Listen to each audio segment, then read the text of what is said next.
We're back in our sit room, and we have an opportunity to really reflect on discipline and misalignment. Yeah.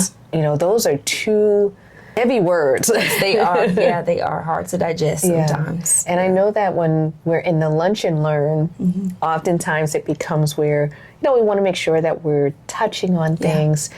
Everyone can walk away with at least one thing that they can do differently, whether incorporating the maintenance. I loved when you talked about that, because we can get so busy and we forget about the maintenance part.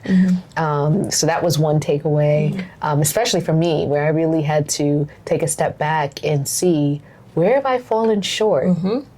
Not with just the doing, but the maintaining. Yeah, taking that audit.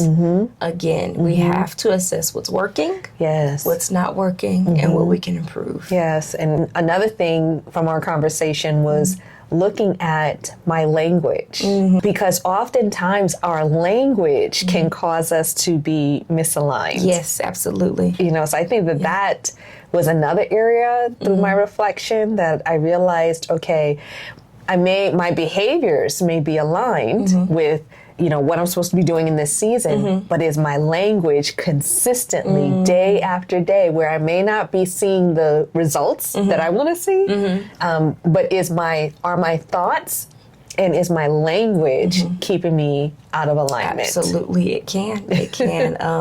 A lot of times we speak our own word curses and we get upset with God for why we're in the positions that we're in, when it was because we released something from our mouth. And even, I think language is so important, and it's something you'll get from formation, is sometimes we don't know how to call things out by name. Yes. And if you can't address something by name, you cannot take the power from it.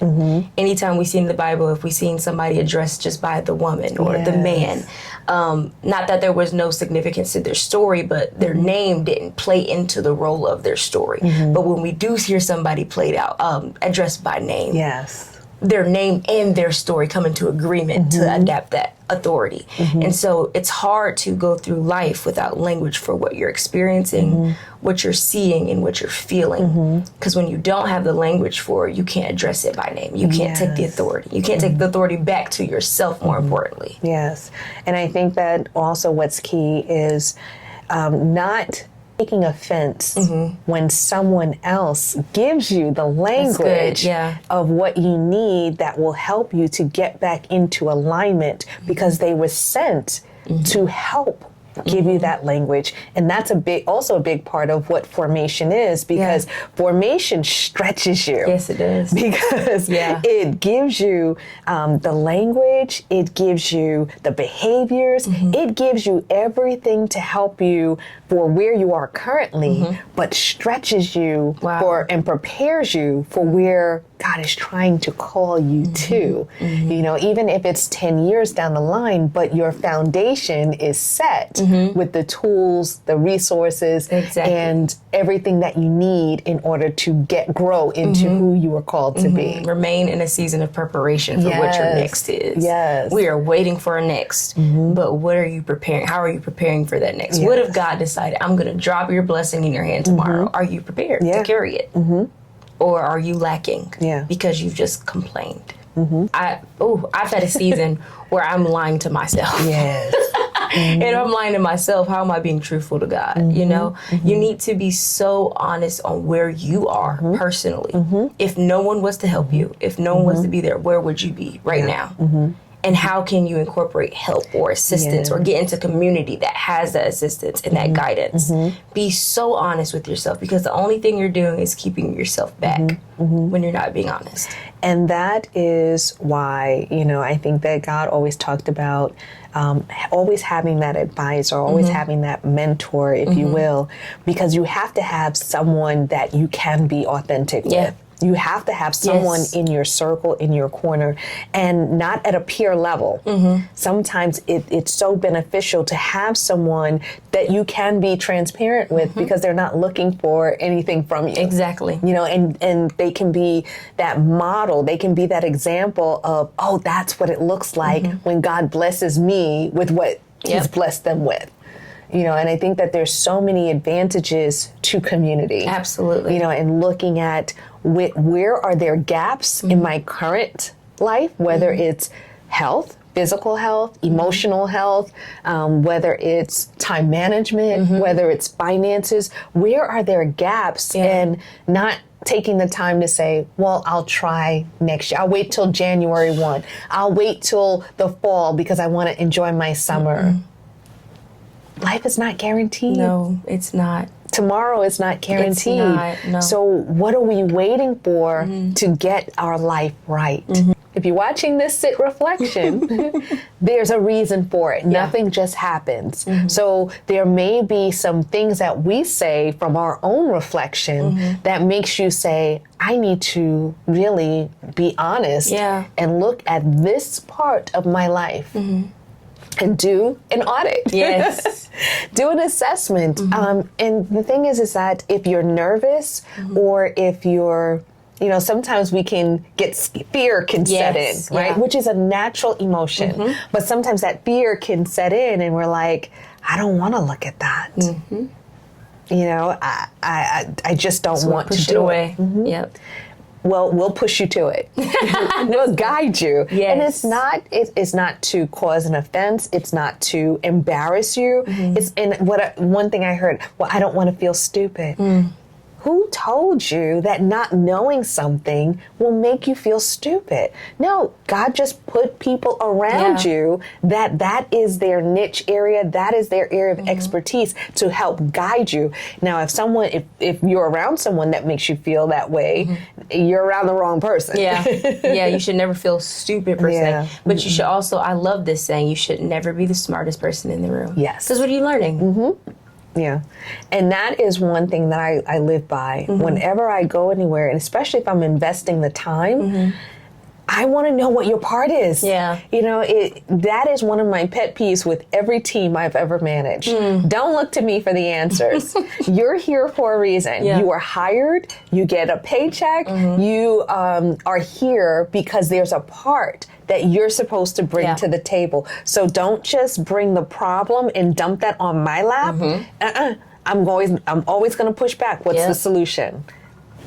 Yeah. Even if I have to take the time to help you to really troubleshoot and problem solve, but I know that it's in you because that's the purpose that you're there. So why should I give you the answer? Shouldn't. I mean, do it scared. Yes. Do it unsure. Do it uncertain. When a mom is training her baby to fly, she's not like, all right, spread your wings, fly them really quick, jump, do it again. No, that mother throws the baby out of the nest and it falls over and over again until finally they realize they have function in their wings. And they learn how to coordinate their body to fly. They're not born knowing how to fly per se. They're born with an instinct. But the mom is throwing that baby out of the nest. Throw yourself out of the nest. Fall and be okay with that. Eventually, you're going to pick up your wings and you're going to learn how to fly. Yeah. And that is the reason why we come on every week so that way you can see that you don't have to learn how to fly alone. No. There is nothing like, and you see throughout the Bible, where someone showed up scared and they were transparent. I can think of Moses. He was like, I can't speak. Right. The moment that he was transparent and said, I don't speak well, what happened? Aaron was sent. Right? And it's so much easier to, when you have that second person to bounce things off of, but more importantly, where day after day, you just remember, I'm not alone. Right. I can look to my left, I can look or to the right, right, and see somebody else there. And there's safety in numbers. There's comfort in numbers. So that is the reason why we're constantly saying you don't have to build your vision alone. There is somebody, even within our community, there's somebody who has the expertise and who has the experience and wisdom to guide you. So that way you don't have to learn how to fly alone because even though the mother, pushed the eaglet or the bird out of the nest, you mean to tell me that mother wasn't watching? She knew that she was able to swoop down and catch it if it fail to spread its wings. Yep. They're always watching to make sure that no harm will come to them. Right. You know, so you have a couple mother hens within favor together. Yes, and here's the other thing. That baby is not the only one learning how to fly. Yeah. There's a nest full of siblings that are also watching and learning from that sibling. Yes. And they're going to be like, oh, well, he didn't get it that first time, but maybe he'll get it this time. Yes. They're encouraging their other sibling. Yes. And, you know, Brandon talked about that in the Unpacked, you know, where he said, I always feel like somebody's watching me. Yes. Right? Yeah. So sometimes that's such a great point, because sometimes we fail to jump out of the nest and take that leap, and we never realize who else does that impact. Yep. The people that were sent to watch, to get a demonstration of what it looks like, because we, out of fear or whatever that emotion is, and we're like, maybe tomorrow, we don't know who is sent to watch us for that demonstration that now we're halting their progress. Yep. Yeah. So, you know, whether you're looking at it from Angel's example or mine of, you know, somebody's always watching, is that enough for you to take that leap? And it can be a small leap, as simple as setting up a clarity call, or if it's just reaching out via email, taking one little leap and knowing that it won't hurt you to have a conversation. No. It can only bring progress. Oftentimes we can hear messages and we can talk, have conversations, but it's in the reflection, you know, and I think back in my career, the best conversations I've had is the meeting after the meeting. Oh, wow. A debrief, if you will. Yes, the debrief is always where it's, okay, how do I implement this into my life? Yep. And in this case, we were talking about, where are we misaligned, right? And what discipline do I need to put in place in order to reset, detox, or just make that decision of, today I'm going to do something, even if it's just one thing. Today I'm just going to do one thing different, in order to get back in alignment with God, myself, and my purpose. I hope that you enjoyed our sit reflection time, and we look forward to seeing you next time. Bye.